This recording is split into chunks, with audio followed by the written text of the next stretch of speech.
a look at this. Paper 1, 50 out of 50, and paper 2, 47 out of 50. These are not just numbers on a page. This is what a top band A star performance actually look like. A lot of students think that getting these marks is all about luck or maybe using giant complex vocabulary, but it is actually about following a specific strategy that examiners love to see. So in this video, I'm going to break down the exact steps, techniques my students use to get these results. So you can do this exact same thing. It is very easy to get A star in O levels English language. I have compiled this document with my specific tips and tricks. So in this document, we are going to go through three things: general tips from my side, then tips for the paper 1 and paper 2. Okay. So we will start with paper 2 first because the students find difficult to get A star in this paper. They can easily get A star in paper 1, but paper 2 gets a little bit complicated for them. Okay. So here is the whole document. If you want to take the screenshot, I will zoom out for you. And now I will go through these components that are highlighted in green one by one. First of all, whenever my first tip is whenever you are writing anything. So there are two components in this paper, right? Directed writing and composition writing. So before writing, just quickly draft a rough outline like this with pencil on the side of your paper, just to ensure strong structural and logical organization of your thoughts. So it would be very easy for you to organize your writing. Now I'm going to summarize these 3 points together, and these 3 points are basically talking about that flow in your writing, flow in your sentences, flow in your paragraphs. Connection of the ideas in your writing is more important than using big vocabulary words. Okay, try to use natural vocabulary, avoid forcing complex academic words. Okay, just focus on simple connection of the ideas, transitional words. You can use time control connectors in your narrative writings, and you can use transitional words in your directed writing task. Okay. Also, my third tip would be that try to keep your writing very short and crisp, so directly to the point. Don't add filler words like and, like, etc. Okay. So let's move to the next point here. For the directed writing, let's focus on the directed writing. These five point number 5 and 6 for the is for the directed writing. So just my next tip would be that focus on tone, register, and formatting of your directed writing.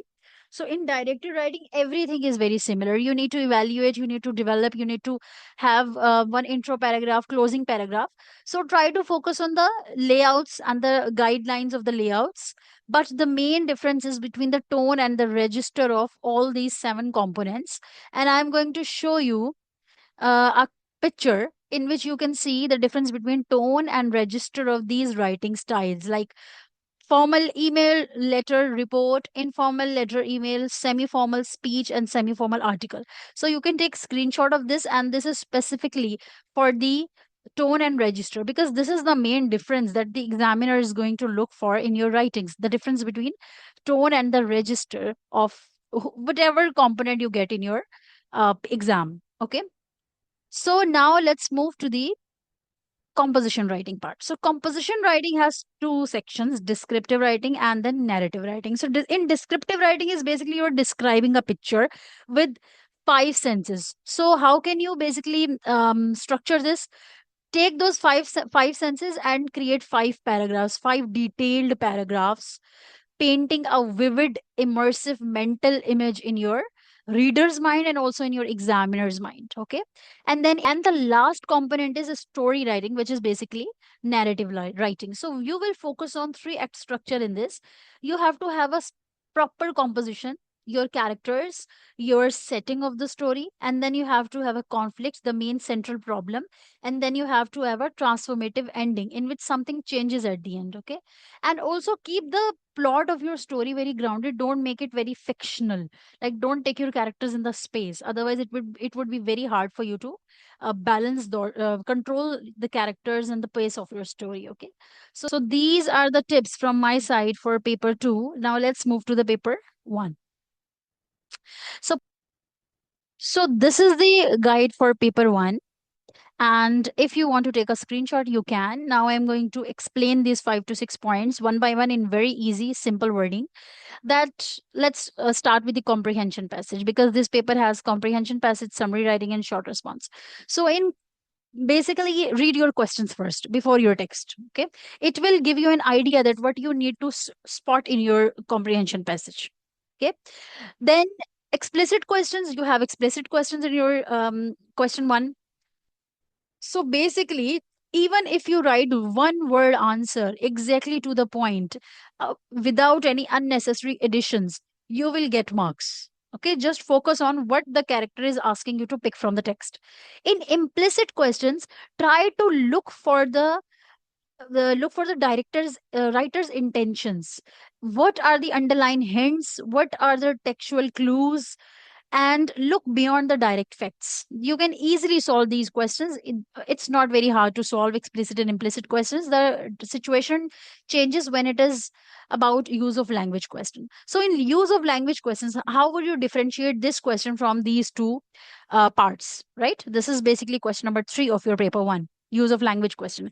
So, in this question, you will always focus on the literal meaning first, literal meaning of the words, associations and connotations of the word, and their impact on reader's mind. So these are the 3 things you need to focus on whenever you are writing an answer, which is the part of the use of language question. Okay, so make sure that you create a difference between these answers and your implicit answers.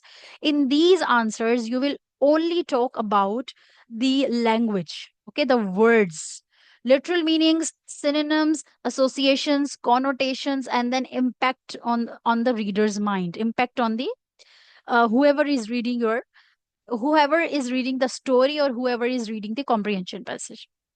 Then we have the summary skills. So in summary, first of all, always try to understand the question, and always cut the extra details on your summary paper. Okay, summary text, stick strictly to the word limit, use transitional words, and try to connect your ideas in a very advanced way. Like, you can use punctuation to connect your ideas. You can use some interesting connectors, like not only but also, okay, to connect 2 points together.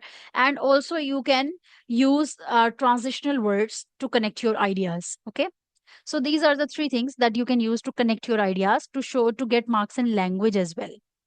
Then short response is very simple. You have to focus on the character's perspective, take a clear stance, and then with your reasoning, try to prove your stance. Okay, three stances. You will take three developments. Three supporting details from the text, and then you will prove with some logical reasoning. So it's very simple. Only focus on the character's perspective and forget about everything else. Okay, so these are my tips for paper 1 and 2. Now let me share the general tips with you. These are the general tips for preparation study. Consistency and patience is very important. Try to solve at least 5 to 6 question papers. Okay, before you will see any improvement, you will have to do that, obviously, because it's language. It all depends on your language skills. Quality over quantity. What does that mean? That don't repeat your mistakes. Okay, if you solve a paper and you get a lot of mistakes, that is fine, that is not a big deal. But don't repeat those mistakes in your next paper. Okay, I mean, the next sample paper that you're going to solve. Active input means try to consume media like books, videos, and YouTube, movies. It would give you proper sentence structures, ideas, foundation of the vocabulary, different sentence structures. And then reading is key. Obviously, if you are an avid reader, you will obviously going to ace this exam. Now, if you need some proper comprehensive notes about all of this in detail, then you can email me and I will guide you further. Thank you so much.